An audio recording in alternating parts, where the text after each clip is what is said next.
Did you grow up in a family or in a culture where wasting food was like the biggest sin? Often I see this is something that gets passed down. And the person most greatly affected by it was not actually affected by it at all. Let me explain this.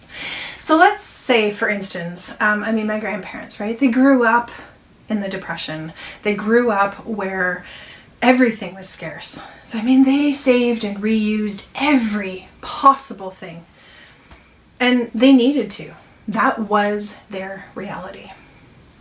I remember a girlfriend of mine when her grandmother passed away and they were cleaning out her house and they found a fridge in the basement that was full of butter.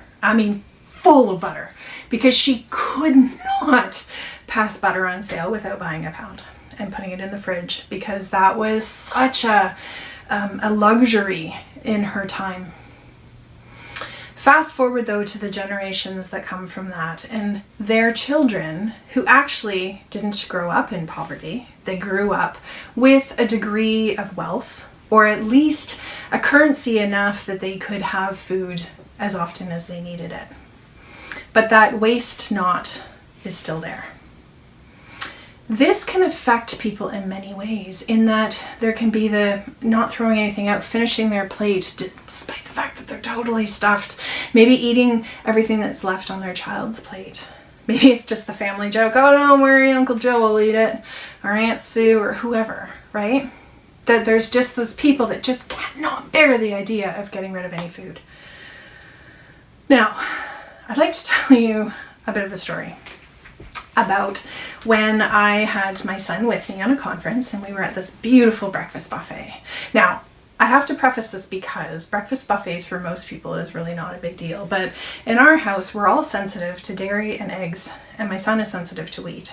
So breakfast as a general is not something we can typically go and enjoy out at a restaurant. But this buffet is very well stocked with all kinds of wonderful options, and it was part of the hotel, so we were going down to eat breakfast. So here was this monster container of bacon. Piles, right?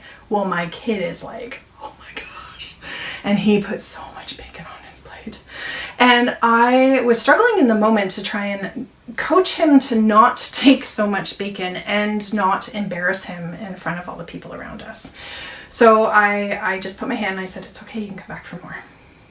So we got to the table and I said, I feel like you probably have more bacon there than you can eat. And in his defiant self, and this is what we all do, by the way, right? A parental figure says you can't and they go, watch me. That's part of diet culture, right? Watch me. Eventually that part of us comes up. Anyways, he's like, I think I can eat it all. I said, okay, eat what you need, right? There's a lot of conversation going on in my head right now, but I'm trying to practice what I preach. Go ahead. Well, sure enough, he was unable to finish the plate. So I saw this as an opportunity for learning. So despite the fact that we were sitting at a table with lots of people, so I took this plate of bacon and I put it in the middle, and I'd been secretly telling people at the buffet, don't get any bacon because we have lots. But we put it in and I said, please, everybody enjoy the bacon. And then we had this wonderful conversation about the value of food and about the wasting of food. He took way more than what he needed. Does that make him bad or wrong? No. Did I place more value on him not finishing the bacon than him not finishing the pancakes? I did. And I did because an animal gave up its life for us to have that bacon. And that's something we talk about in our house. We do talk about the sacrifice that went into putting food on our table, whether it be from the animal, from the people who produced it, any of those things. So I said, here's the beauty of buffets, especially. You can go back as many times as you want. So how's about going forward? So we were staying there for, 7 days or something. I said, how about tomorrow you take a few pieces, you enjoy those, check in with your body. If you'd like some more, go back and get some more. You can go back 7 times if you need to. Yeah, all right, Mommy, I think you're right. So cool learning opportunity. Bringing this back into how this affects you, how it affects me, how it affects my clients. When we grow up in an environment that there is greater value placed on certain things. So meat, for instance, that animal gave up their life. So when you or a child is looking at their plate, they're feeling full, they go, well, just finish the meat. Just finish the fish. Just finish the... I get it. But I also understand that what we're asking our children to do, what we're asking ourselves to do when we do that, is to ignore our body cues. To ignore our fullness meter that says, I'm full, I'm done, this is all I need for right now. And the more often that we pressure ourselves or our children to ignore that and to eat beyond that, we are dissociating them from their personal language with their body, that fluency that only they can know. I don't know when he's full. Honestly, I don't. Now, one of the questions that might be popping up in your mind is, yeah, but then what if he wants dessert after?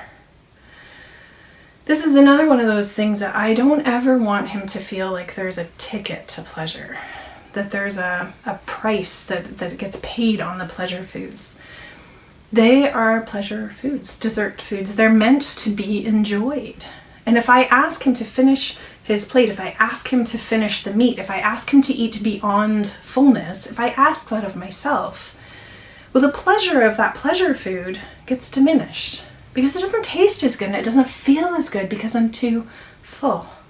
And again, so I'm ignoring my body's cues, and the whole point of that food, there's no nutritional value in it. It's purely meant for pleasure. And I don't get that pleasure because I'm too full. There's a lot here. I'm sure that you have questions flowing through your mind. Please put them in the comments. I will answer them all. I absolutely promise.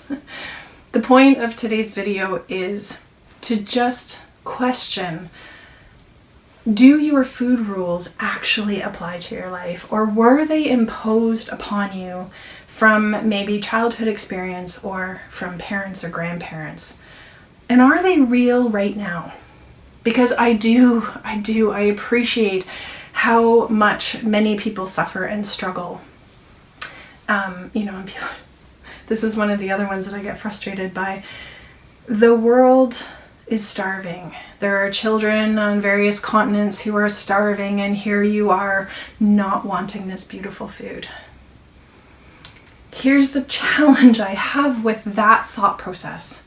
If I finish my plate, it will not affect those kids. So my action right now is not going to affect that outcome. So if we would like to feel for those kids somewhere who don't have enough food, let's as a family come up with a way that we can help support them. But me eating beyond fullness isn't going to do anything for them. If you enjoyed today's video, then I think you're going to love Applaud Your Bod. This is our closed Facebook group, and it is full of women who are on the same path as you. They are learning to love their bodies, they're making peace with food, and they are bringing their best selves forward, their healthiest selves, on their own terms. So if that sounds like a sisterhood that you'd like to be part of, click the link in the description, come join us.